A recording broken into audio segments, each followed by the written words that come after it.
listening to the sounds of Zamil. That's right, Zamil. As you know, we play local music here on the Commish radio show because Facebook, y'all be tripping. I don't want to be saying I don't own the rights to these songs, and as soon as I put it out there, y'all still take it off anyway. So I just go ahead and ask local artists, can I play your music? They say, yeah, sure, no problem. So pick up Zamil's latest track. One of the things you also need to pick up is pick up a newspaper, pick up the Dallas Metro News, and pick up Texas Metro News, and pick up the other locals. What other local newspapers can they pick up, Dan? You have several newspapers. Follow me on Texas Black Politics. That was your plug, baby. That's what I was doing. We give you the best information that's coming out of Austin every day. We're not weekly. We do it every day. We update all day, every day. And you got to know where you stand at. You got to know where you legally stand at, and that's the reason why we have legal standpoint. Legal standpoint. Hey, Ed, how you doing up, today? Man? What's going on? You see how I throw it? I was like passing the ball out left and right. Making it look like you Chris Paul. Oh, that's what I do. The first three games. Not the last three. Why you going to hurt a brother like that? Hey, I just want to be factually correct. Man, why you gonna do that? So what's going on? I see you got Miss Gail Lamb Todd. Yep, Gail Lamb Todd is here with me again today. The last 2 months, I'd had my little lovely daughter, Sydney Todd, with me. But Gail's here. She's the sponsor from Townview Realty. And Gail Lamb Todd is here. How you doing today, Gail? I'm great. You're Thank great? you for asking. All right. You're looking good. Looking good. Hey, we've had You still got that charm, man. You've been married a long time. You still get a smile like that? Oh, yeah. Oh, yeah. Okay. You just have to know how to do it, man. All right, okay. I don't feel comfortable here on Instagram, folks. Daniel's like, what? I don't feel comfortable on Facebook either. So, but what I don't feel comfortable about is this voter suppression, man. Oh, this voter suppression is going all across the country, Ed. And we've talked about it in the past, but you know what? We got to continue to talk about it because we have to bring awareness to our people about what is going on out here, what people are trying to do to suppress the vote. We had a situation where the Texas legislature was in regular session, and the session just kind of extended out, and the Democrats were able to walk out from the House, and they busted the quorum, and we were able to defeat the voter suppression law in the regular session. So now what happens? They come back now, they call a special session. This special session, and I don't know if you've noticed, Ed, but they've just been going at light warp speed trying to pass this act and trying to get it in there. Last Saturday, they had people come down. Now, Ed, you know how legislation is done. You're supposed to kind of have what we call some hearings where people come in and they can express their opinion on whether it should be for or against. And the legislators are supposed to listen to those things and be informed by what the citizens are saying and the experts and all the other individuals that come before them. But what did we have last Saturday? We had a situation where they started like early morning, went till late in the night, in the early morning, and then the that following Tuesday, they want to start voting. So it really was just, it was just really a facade. As it relates to the legislative process. And I believe that the Democrats in the House, they realized that, and they took some decisive action this past week to try to thwart this voter suppression law. I was actually there Saturday when that all occurred. Directly to the mic there. Excuse me, guys. I was actually there Saturday when all this was taking place, and when I arrived, the Senate actually did start at 11, and Senator Boris Miles, him and Royce West, they were literally standing on their head trying to they were putting people on the spot all day long. And then the all day in the House, they had bail hearings regarding bail reform all day long. I don't know if you guys are very familiar with that, but you guys are attorneys, why am I saying that? But they had bail reform hearings, and they did not even start to bring anything regarding voting up until 5, but the first person to actually testified at 10:55 that evening. 10:55 at night. And it was 15 hours. They actually had 431 people signed up to speak. that morning. The Deltas arrived there. They were the first ones there. Delta Sigma Theta. Shout out to those guys. On Saturday morning, they actually got there before 6 to actually register when they opened the doors. But there were actually 431 people actually registered to actually speak on the House side on Saturday. By the time they actually started, I think there was less than 100 still there at the House when they actually started to take testimony. So it was very deliberate. In what they were doing. So basically what you're saying, we had 400 people there to testify, Right. but they slow walked it all day, and then tried to get it where they just winnied down the individuals that were there to testify when they started to do it. Right, because a lot of these people who came, they actually came on buses. A lot of people, there were a lot of people who organized actually to come into Austin on Saturday to actually testify. So, as a committee chair, you have the right to set the agenda of how your particular day works. So you have a list of bills. It does not say which bill needs to be first, which bill needs to be last. So it was deliberate in the way that they did set it up. Right. Because they knew that bail reform was going to go all day, and the majority of people were going to have to go back to Houston or San Antonio or Dallas and not even testify. But I do give it up to Deltas again. They did sit there all day. They came from all over the state, and they sit there, and if it took them 3 o'clock in the morning, 5 o'clock in the morning, they were still sitting there ready to testify. Ed, why do the citizens of Texas have to sit here and be subjected to this type of trickery? Trickeration. Trickeration. That's what Don King used to call it. Yeah, I mean, trickeration. why do we have to be subjected to that? Why are our rights, why are they subject to fun and game? I mean, do you consider your right to vote, funsies, or is that something No, essential? it's a very serious thing, and by the mere fact that you holding hearings when most people are in bed sleep, Right. and that's a way in which that you're not going to get anyone to testify. Right. Well, and the thing is this: the special session is for 30 days, folks. 30 days. Why can't we set up 4 or 5 days where people can come in and have a valid presentation of views for or against this legislation? Why wouldn't something like that be on the agenda to give not only the people who think that we need election integrity a good, warm, fuzzy feeling, but also the people who feel that this is just a farce? Why can't we go at least at least kiss me before you trick me? Why can't they do that? Man, you on a roll today with all this stuff, man. Kiss me before you shit, man. What's the deal, Mike? You fired up, man. What's the deal, man? Well, I'm not fired up, but I'm just saying. But That's part of Go it. ahead, Dan. When you're able to be the committee chair, you're able to set things up in a manner that you're able to control. You're able to control the number of minutes that people are able to speak. If it's something that's controversial, you can cut it down from 5 minutes down to 2 minutes. Well, You can do those type things, and it puts you in a position, and that's why it's so important to win the election or pick someone. Joe Strauss was probably the most fairest person that we had in a long time down there as far as the speaker. You have a person in Dave Phelan who is not that type of person. Right. Who is more along the Trump lines. Joe Strauss was kind of your old school, middle of the road type of person who was speaker. And the speaker really controls on how the flow of the House actually works. Right. And the chair is not, the chairman is not going to do anything that the speaker is not telling him to do. Well, and you know what? I totally understand what you're saying. But this is the point that I'm making. I'm a criminal defense attorney. And sometimes when I'm talking to a prosecutor, I'll say, hey, look, why don't you consider this, right? And they might say, well, no, I don't have to do it that way, right? And I tell you know what? I'll look at them and say, I understand that, but I am appealing to your prosecutorial discretion.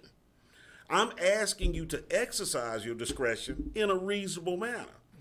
And what I'm trying to say here is that as he exercises his legislative discretion, as you have just outlined, we still have to be mindful of the higher policy goals that are supposed to be in play, which are that at the end of this legislation allegedly is about voter integrity to give the citizens' confidence in the legislation that is going to outline how we vote.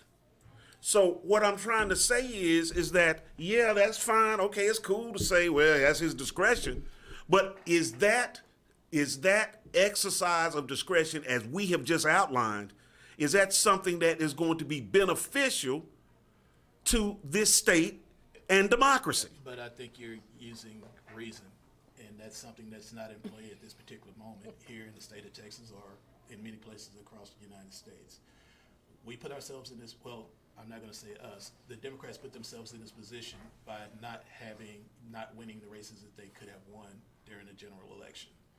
And when you put yourself behind an 8-ball like that, we put put the Democrats in a position where they're not able to help set the rules. Okay. He Well, who holds the chair gets to make the rules. well, And that's a problem. And sorry, this is your show. yeah. But No, I'm enjoying this. But the thing is when you don't win those elections and you're there 83 to 67, it's kind of hard to get things done. He did appoint a few Democrats to positions of chairmanships, but as you saw this week, when they made it bad, he took them back. Right. And that's the discretion of the speaker. They can do that anytime he feels like it. So, when you start to get in and you're setting ground rules, when they go in at the beginning of the session and they start to set ground rules for committees, even though you may be the chair, you're still going to overweight every committee with your particular people. Right. So it puts you in a position where when you start to put together what bills are coming up to be voted on, prime example, the Crown Act. Great bill by Retta Bowers out there in Rowlett. Okay, for those people who are listening in, what is the Crown Act? The Crown Act. Because some people think we're talking about you Crown Royal. I know Crown Royal. We're not talking about Crown Royal. They gonna give us some of that? Hey, all right, I'm for that. No, but she had a great bill, the Crown Act, which basically would allow allow African American women to have natural hairstyles and things like that with their workplace. That's currently regulated by the state right now. It's actually a really good bill that got buried in committee, and they set that bill so far back that it never got to a vote on the floor. But it was a great bill. It had great momentum. It had, lots of pub behind it, had lots of press behind it, had the votes in order to pass. But because the chairman of that particular committee was not in favor of that particular bill, he buried it to the point where he couldn't get to it. So, like I say, a lot of it comes back to us not voting our people in 63 and 67, not actually getting us to that particular place. When the vote came up for chairmanship, that's one thing that Texas Democrats have got to get better back when they start to pick a actual Speaker of the House, is negotiating, hey, if you want to be Speaker and we're going to vote for you to get you in because we don't have the numbers to put our person in, you need to do this, this, this, this, and this. And that's not a question that we've really been asking our people to do. Well, now let me ask this, though. Everything that you just said, I would agree with. And I really would have agreed with it, let's say 7 months ago. Because you're basically saying that elections have consequences, that if we don't win the election, then we have to deal with the warts that occur. Is that basically right? So this is my thing, though. 7 months ago, right? We had individuals who lost the election, who then went through a 7-month process, which continues to this day, of trying to subvert and overthrow that.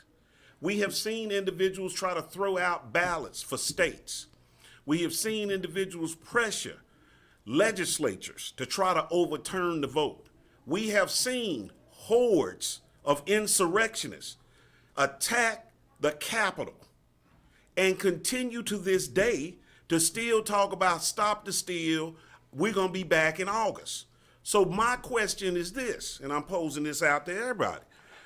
We're sitting up here and we're talking about, okay, democracy. But my thing is, if democracy works one way, it has to work that way for all situations.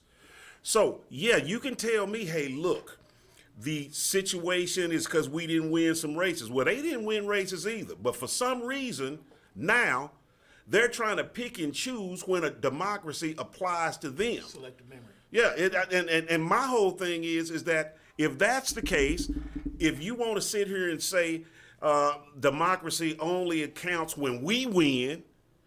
You know, it's like heads I win, tails you lose. So, I mean, we can't have that. So I think that kind of ties into what we're talking about when we're talking about flight to democracy. Because our Congress, our state representative individuals this past week had to take some action to thwart this whole subterfuge that's going on with respect to our voting rights. And that's understandable. And even with this particular topic we're talking about, even in a special session, this could have been a topic with 13 topics that he could have picked. He could have made this the last topic that he wanted to deal with.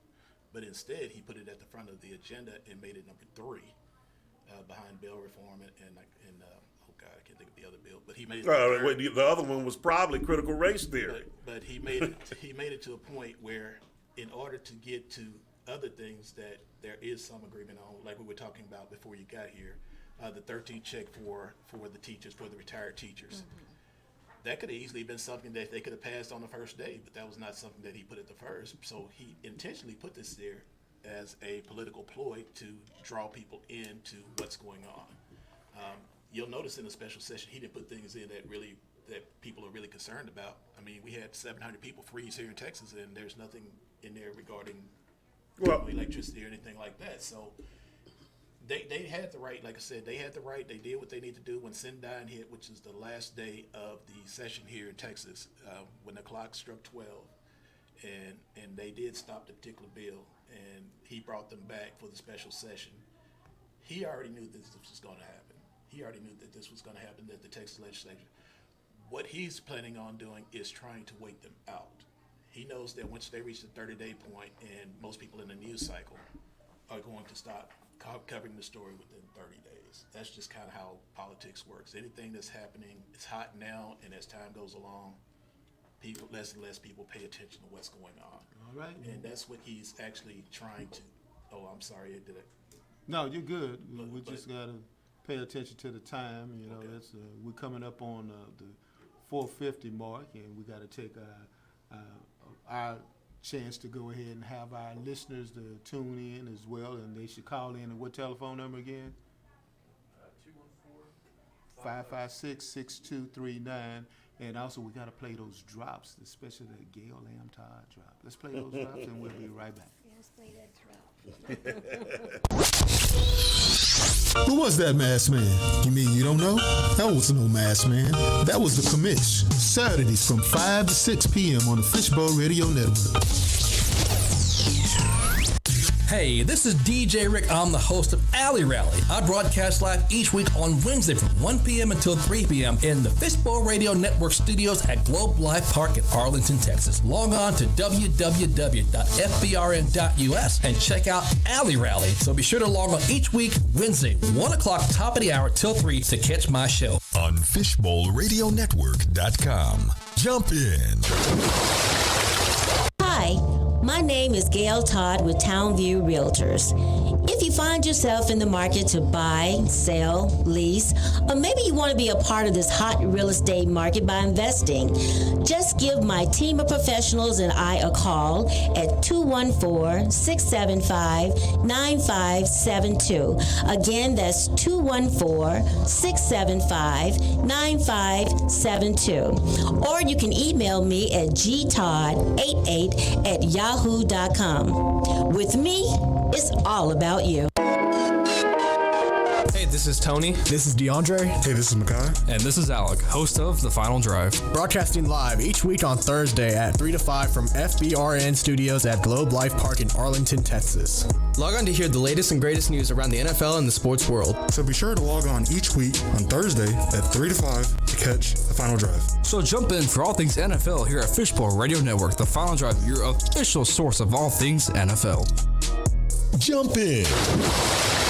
Hey everybody, this is Terrence Hopkins, better known as T-Hop the Super Cop, host of the world-renowned Police Talk 101, broadcasting live each week on Tuesday at 8 p.m. from FBRN Studios at Globe Life Park in Arlington, Texas. Log on to hear deep, serious conversation about police issues and other things that are affecting our country today. So be sure to log on each week on Tuesday at 8 p.m. to catch Police Talk 101 on FishbowlRadioNetwork.com.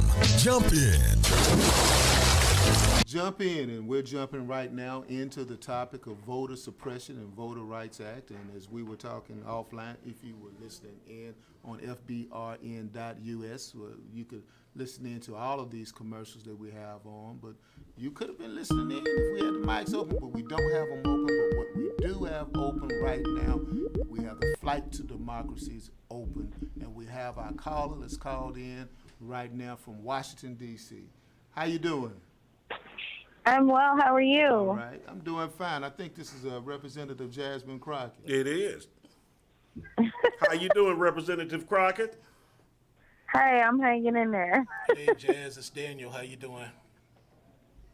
We, Oh, hey, how are you? yeah, we got you. We got you live right now on Legal Standpoint with Michael Todd, and we were just talking about we were talking about voter suppression, and we was also talking about the flight to democracy. You all right? First of all, you all right? I'm all right. I ain't in jail. Okay. All right. Okay. That's good. That's good. That's good. But last I heard, Michael Todd may know a little something about what it takes to get somebody out. So Yeah, well, I got somebody I can call. Oh, good. Without a doubt. Because you and I just had a conversation about having a phone call about getting people out of jail. So, hey, so that's pretty good. So tell us what's going on. I understand that you had a very busy day today. You were talking to Al Sharpton earlier today, and now you're talking to me. What's up with that? Yeah. My last interview was just with Al. I've been pretty busy. I think that I have probably spent more time on messaging and making sure that we dispel the myths that our governor wants to put out there and my Republican colleagues want to put out there, because they want to pretend like, we ran away on teachers because we don't like teachers and we don't care about teachers and it's 13th check and it's all a game. They don't want to talk about the issue at hand, which is voting. So very rarely will they talk and try to defend their voting bill. Instead, they have been taught to pivot and talk about those things that there was bipartisan support for, the things that they killed during our normal regular session, such as the 13th check. And, and speaking to my retired teachers, they care more so about the very basics of democracy than they do this quick little payoff that they are trying to give them. They want a COLA increase. They don't want a one-time, you get something. They want the cost of living increase to actually be put in place. So, we won't be deterred, but it has been exhausting to kind of deflect. It's also been exhausting to really educate people, because I don't think people really understand voting in this country like they really should, especially as it relates to Texas and comparing it. Because if you're a native Texan, all you know is suppression. I mean, that's just what we do, right? But we are the hardest state to vote in.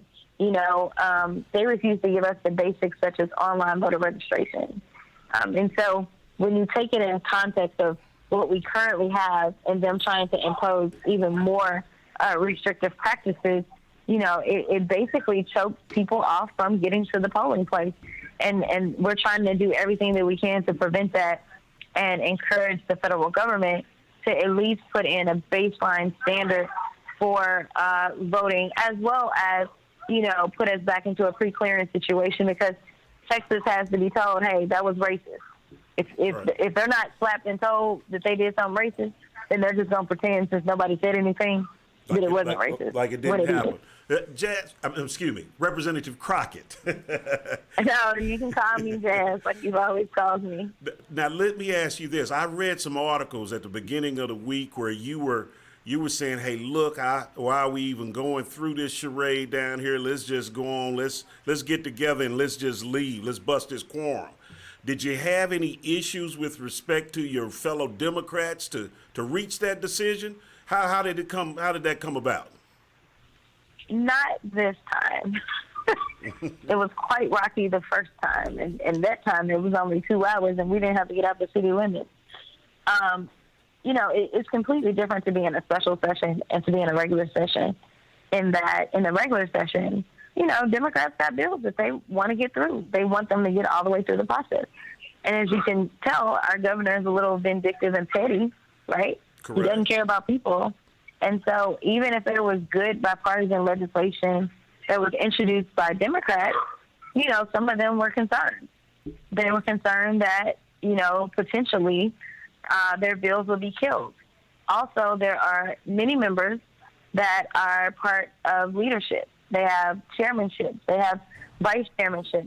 We saw this week that our speaker released the speaker pro tem from his duties in retribution for this, right? So people were factoring all these things in, but it finally just came to the point where it was like, yo, if we can't stand up for democracy, like, what is our point? Like, what can we stand up for, right? Well, it was rocky the first time. So did it really come to the point that everybody in the caucus feels that this isn't just about a issue, that this is about the fundamentals of democracy itself? Oh, absolutely. This second time breaking quorum, which required a lot more commitment, like a lot greater sacrifice, there was a lot less hesitation. Okay. Because, we didn't have anything there was nothing on the call for us. We have a lot better working relationship with the retired teachers.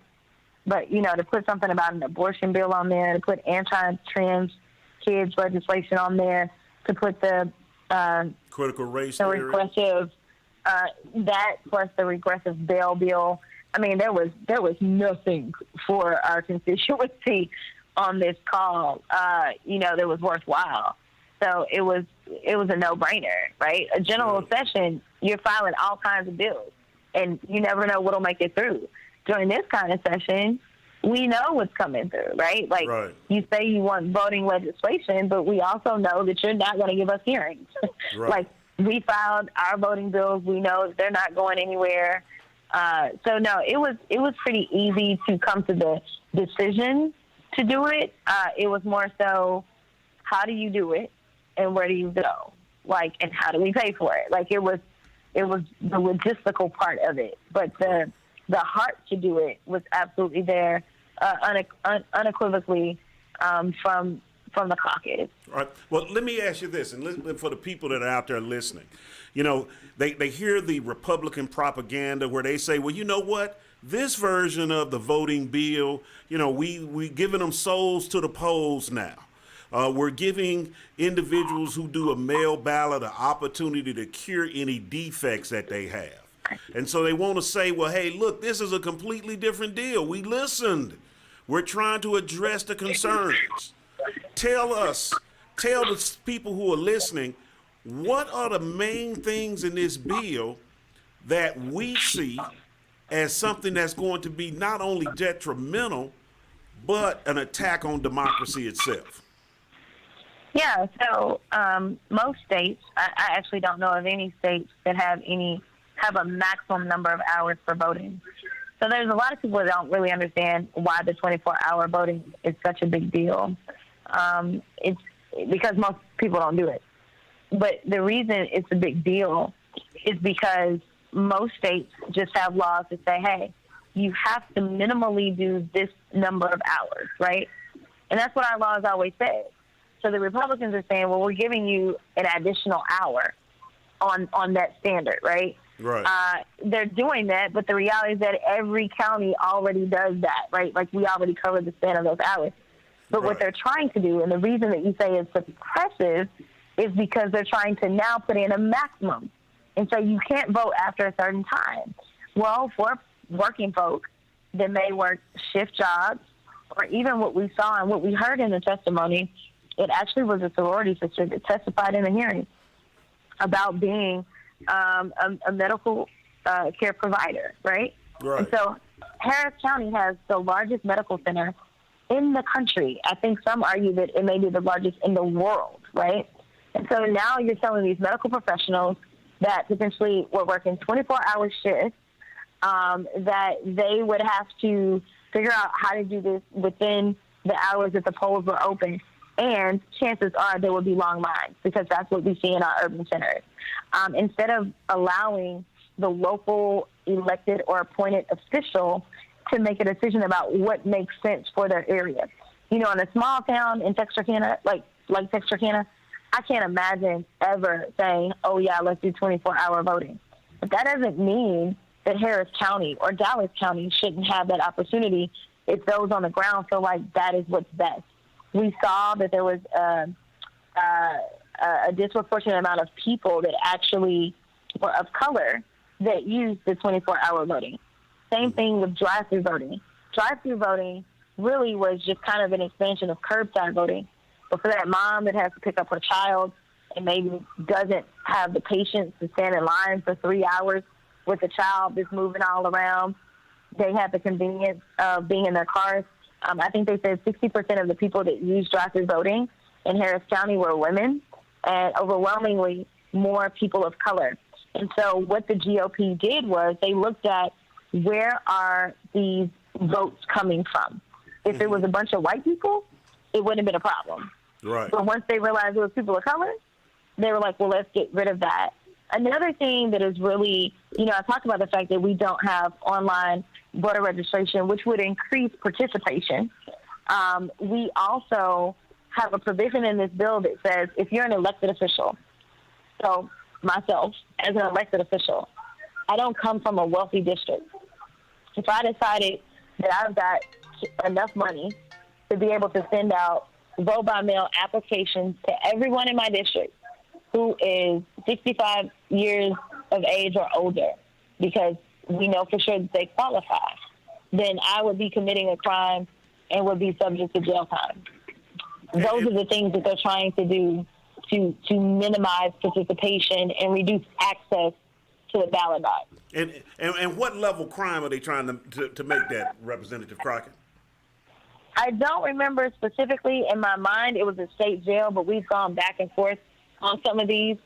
So I don't remember, but Okay. I want to say it was a state jail felony. But if it was a state jail, a person could be looking at up to 2 years in the state jail facility and up to a $10,000 fine.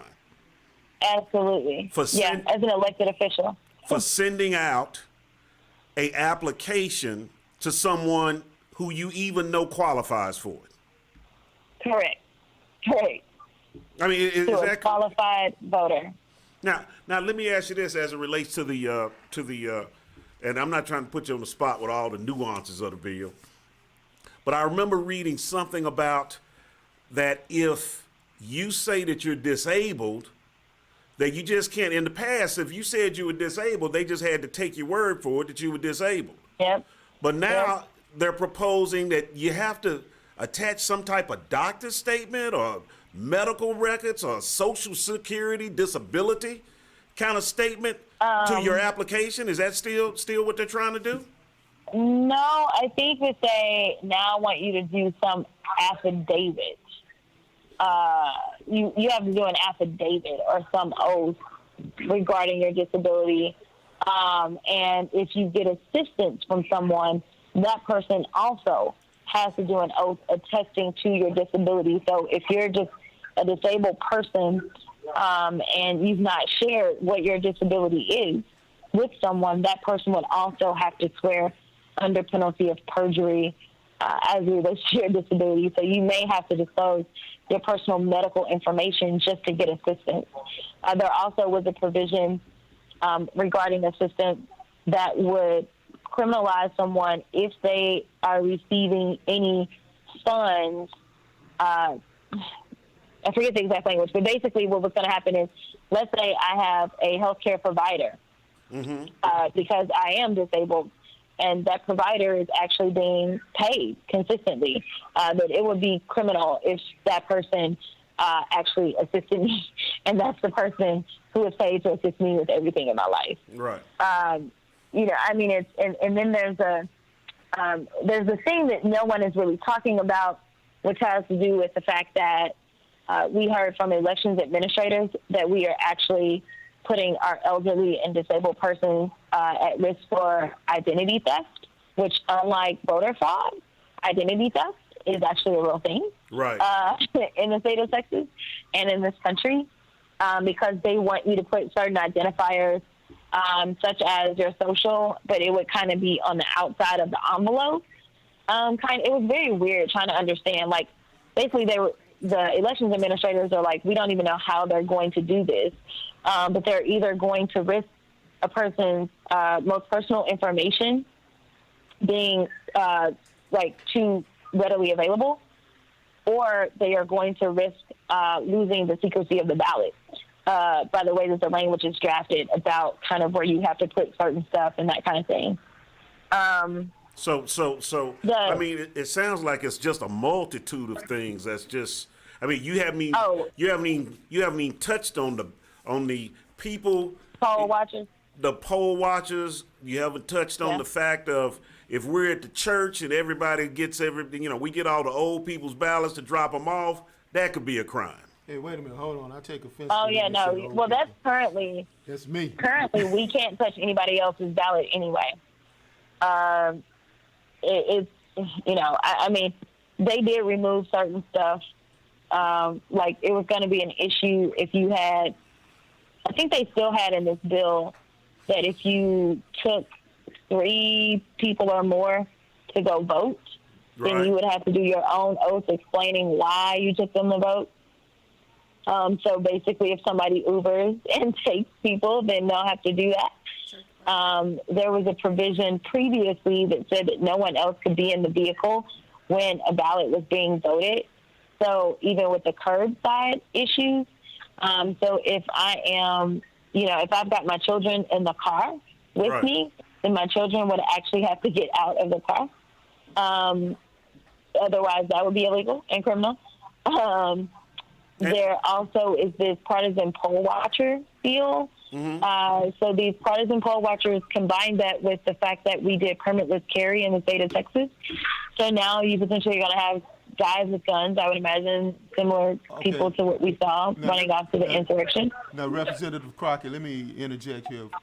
Early in the show, Dan was mentioning that. Dan, can you state again what you were saying earlier? We were talking earlier about that part of the poll watchers with the permitless carry coming on board here in the next couple of months or whatever. Well, it's actually been signed by the governor. You could actually have a poll watcher who's inside in a place that's not posted with a weapon actually standing over the shoulder of someone who's actually voting at this particular point. Yeah. Yeah, and there's no provisions that talk about, how close or far away they've got to be. And there's also no training on this. Also, there's no training for poll watchers. And there's no training, there's no education, and they're removing a lot of the power that our election judges have. So an election judge, who usually are like our little grannies and grandpas, right? They normally are responsible for keeping order and making sure that things are being followed to the letter of the law. And basically, they can't as readily remove these partisan poll watchers. There's actually a provision of the bill that gives them the authority to violate the penal code. So partisan poll watchers can violate the law in an effort to do certain things. In the previous version of the bill, they actually had it where they could actually record. So I'm sure many voters out there are thinking, how could they record when they tell us all the time that we can't even take a picture of our own ballot? Like, we can't take our phone out and do our own. But they were going to allow them to record. Currently, in the bill is a matter of, the language specifically says something like they have to be able to hear what's going on. And so we have concerns about the secrecy of the ballot as well, because depending on their ability to hear, they may be over your back. Like, and then they won't be trained. But they will be challenging trained election judges. Representative Crockett, I remember I heard and read a few months ago that the Republicans down in Harris County, outside of Houston, were saying that they needed to get individuals to serve as poll watchers to be able to infiltrate down into the minority districts. I think they said that the Wheeler Avenue Baptist Church was a cesspool of fraud, and that the people had to be courageous and able to stand up. And so when you have that type of attitude of people who are going to be coming into these areas, empowered with these new responsibilities and freedoms of this bill, I mean, that's something that I would think it concerns all the Democrats and all the citizens here in the state. Well, it should. Yeah, no, that's what we're looking at. We're looking at voter intimidation. It is going to happen. Like, it's not a matter of will it, it's a matter of when will it, right? It is absolutely going to happen. And so, these are the things that we're fighting against because, we are envisioning the worst because that's what we've seen out of the Republicans. And they're telling us what they're going to do. Right. You're right. There was a recording of it. They're telling us what their intent is. So to play like this is all innocent and there's no nefarious intent, it's just a lie. Like, It's just a lie. And like I said, you don't begin negotiations by taking out, the worst of the worst of the worst, right? Like, you begin negotiations by trying to put at least something worthwhile in the bill. Right. Like, give us something, right? But, to have our Attorney General say, I had to stop them from sending out those vote-by-mail ballot applications because if we didn't, Trump would have lost Texas, it tells you what you need to know. Like, they were being sent to qualified voters. Right. Period. Right? So, Texas is really just a non-voting state. It's not that it's so red. It's just that it's non-voting, and it's non-voting because they do everything to prevent people from voting. Now, let me ask you this. I know you've been sharing a lot of information with us, and we really appreciate it. All the listeners appreciate it. And you alluded to this earlier when you first started talking, that, of course, this stance that you and the other Democrats have taken it's one that has, it's going to cause some hardships to you all individually as it relates to being, in Washington, D.C., being away from your family, your friends, incurring additional expenses, things of that nature. I know that there are some entities that are being set up to help defray, I believe, some of these costs, things of that nature.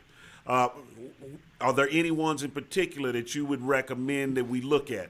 Because, our listeners need to understand that this is a fight that everyone has to join in on. And sometimes that means going down to the Capitol and protesting. Sometimes that means going down to the city hall. And sometimes it means opening up your checkbook and paying some money to help somebody out. So as it relates to that, are there any particular funds that we should be looking at? Yeah, so I would say the Legislative Black Caucus. And then if you're in the Dallas area, the local Dems are going to do a town hall with us on Wednesday. And there is a link that actually will split all the money between all of the Dallas County Democrats as well. Reason I say Black Caucus is obviously I'm a member of the Black Caucus. And historically, when it comes to Black candidates and when it just comes to Black members, we do not see the type of financial support as other groups see. And so, we're all here, and I know that the caucus will take care of things that we need as Black members. But then also, like I said, I know that people may just want to kind of support like the Dallas area Democrats, which we have a very strong delegation. Each of us is here except for one member. That member did report back to the Capitol, and that member is not running for re-election. So he's not in need of anything at all at this point. So, but yeah, so I would say Black Caucus, and then if you just go to the Dallas County Democratic page, I'm sure they've got the link as it relates to making sure that money gets to all of us here. All right. Well, Jasmine, I can truly say, I've watched you for years. Jasmine was the past president of the Dallas Black Criminal Bar Association. I've seen her over the years. You're really making everybody from the Dallas area proud, and we're behind you 100% as it relates to the actions that you're taking and representing the people of Dallas. I appreciate y'all so much. I absolutely had to jump on because you're right.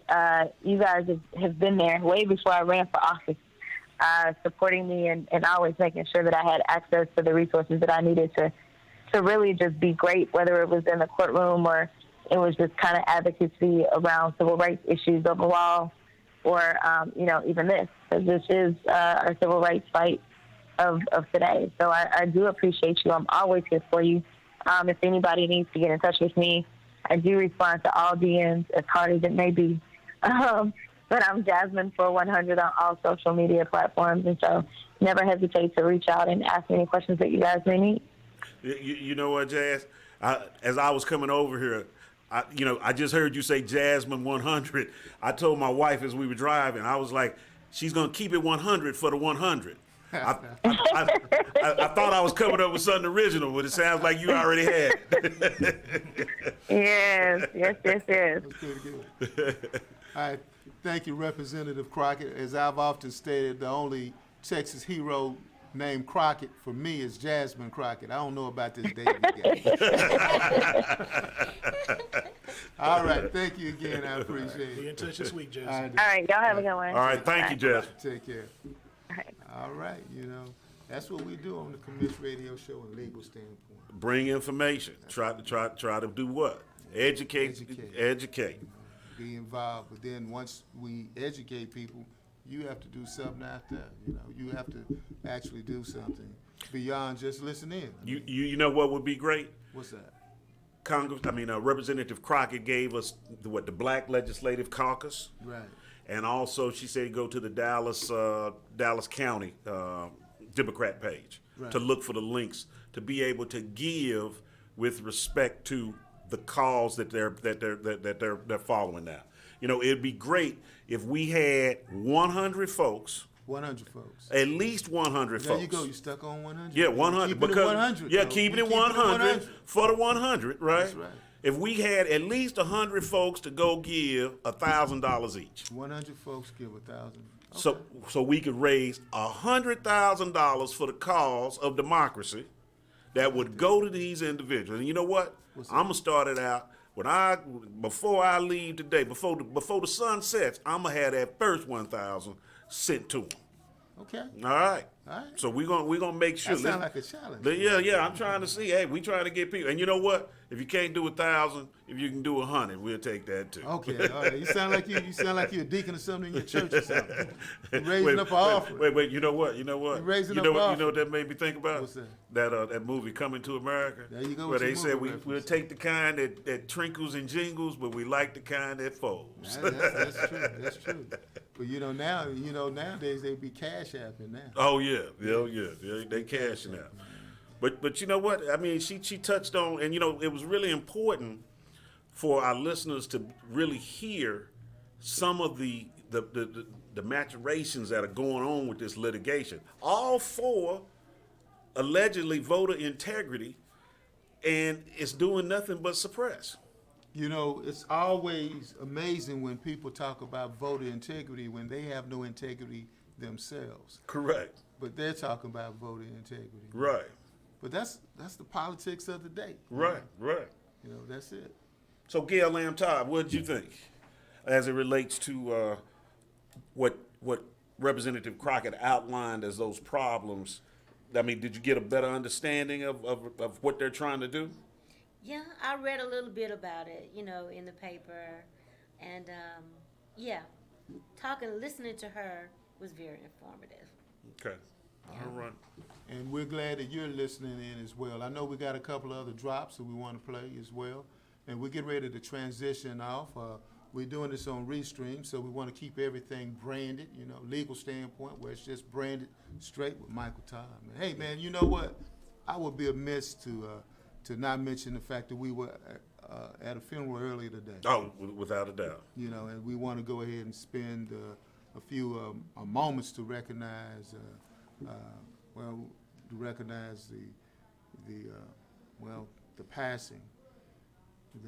passing of Miss Thomas. Pam Thomas, who was the wife of Dr. Craig Thomas, who's the optometrist. Everybody knows him with First Eye Care over on Wheatland.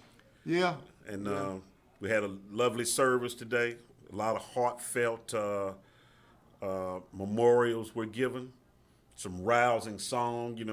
They had a preacher over there that was Not only was he good with word, but he could sing. I always, Oh, man. I always Yeah. say, if you're a Baptist preacher and you can sing I'm too, gonna tag him. I'm gonna Boy. Dr. Perry Crenshaw.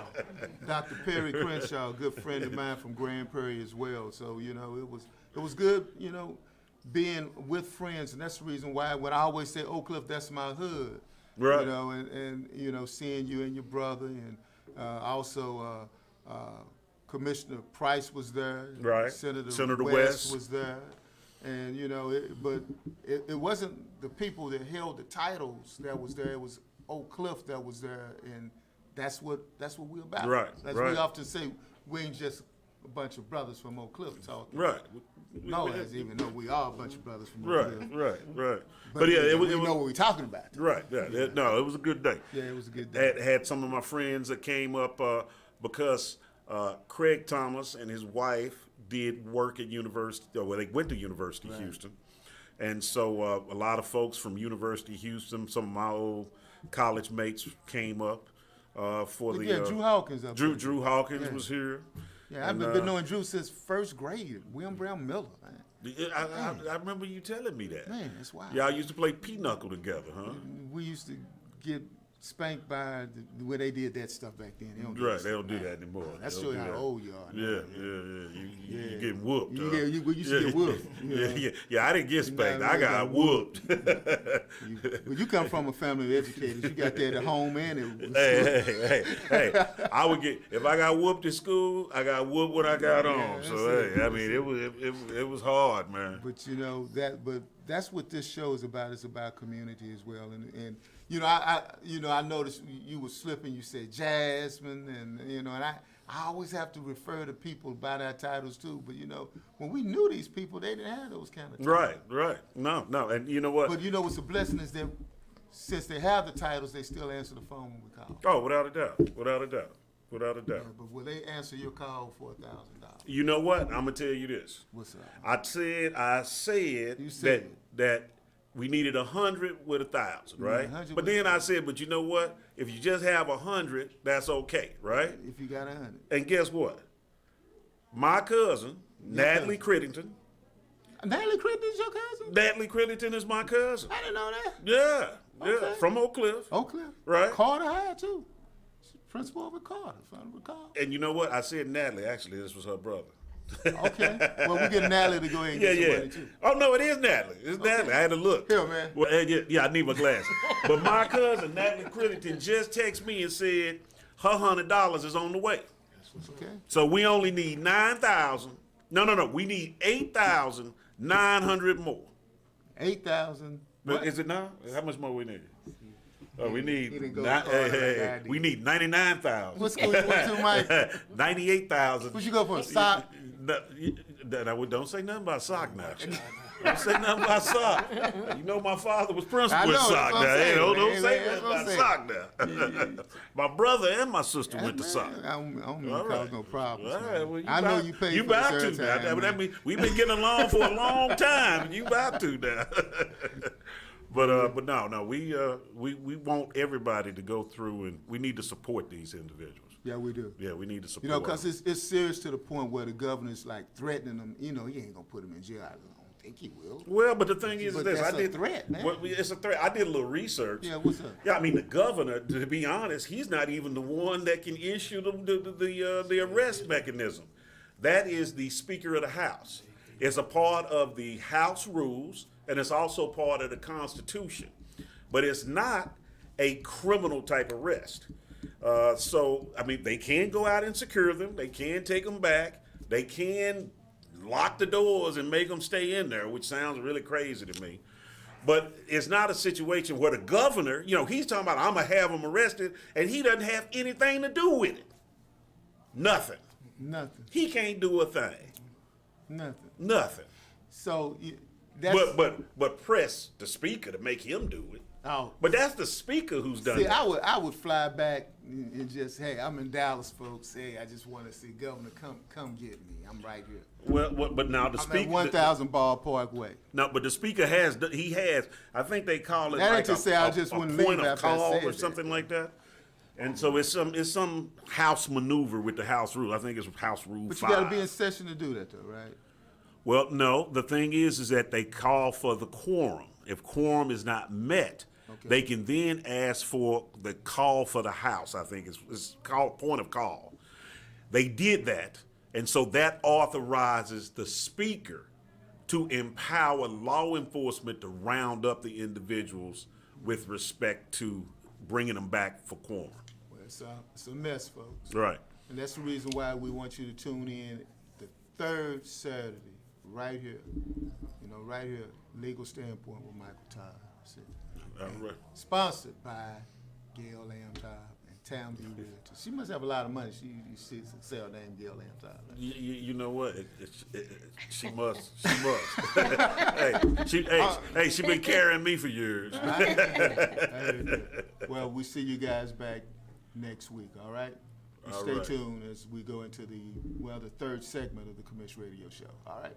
See you later. All right. Hey, how you doing? This is Ed Gray of the Commish Radio Show. Stay tuned and tune in and be up to speed on everything in social justice, human rights, and politics on the Commish Radio Show, airing every Saturday, 5 p.m. on the Fishbowl Radio Network. Jump in. Hi, my name is Gail Todd with Townview Realtors. If you find yourself in the market to buy, sell, lease, or maybe you want to be a part of this hot real estate market by investing, just give my team of professionals and I a call at 214-675-9572. Again, that's 214-675-9572. Or you can email me at gtodd88@yahoo.com. With me, it's all about you.